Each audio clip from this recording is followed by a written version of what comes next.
Last ball of the over. ಕೊನೆ ಎಸೆತ ಗುಣ ಅವರು ಸ್ಟ್ರೈಕ್ ನಲ್ಲಿ ಜೋರಾಗಿ ಹೊಡೆಯುವಂತ ಯತ್ನ, ರನ್ ತಗೋತಾರೆ. Okay. ರೀಚ್ ಆದ್ರ ಅಲ್ಲಿ ಗುಣ ಅವರು.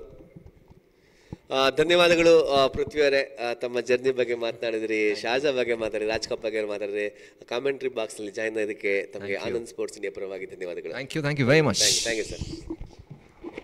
ಇದಾಗಿತ್ತು ಮೊದಲನೇ ಇನ್ನಿಂಗ್ಸ್ ನ ಸಮ್ಮರಿ.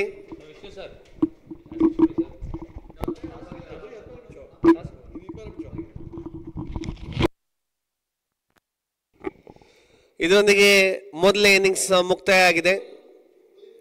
ಗುಣ ಅವರು ನಾಟ್ ಔಟ್ ಆಗಿ ಉಳಿದಿದ್ದಾರೆ ಪ್ರಣಮ್ ದೇವರಾಜ್ ಅವರ ಜೊತೆಯಲ್ಲಿ.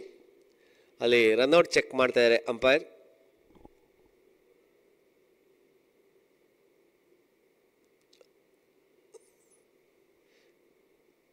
ರನ್ಔಟ್ ಇಲ್ಲ ಅಂದರೆ ಟಾರ್ಗೆಟ್ 89-88 ರನ್ನ ಸ್ಕೋರ್ ಮಾಡಿದ್ದಾರೆ.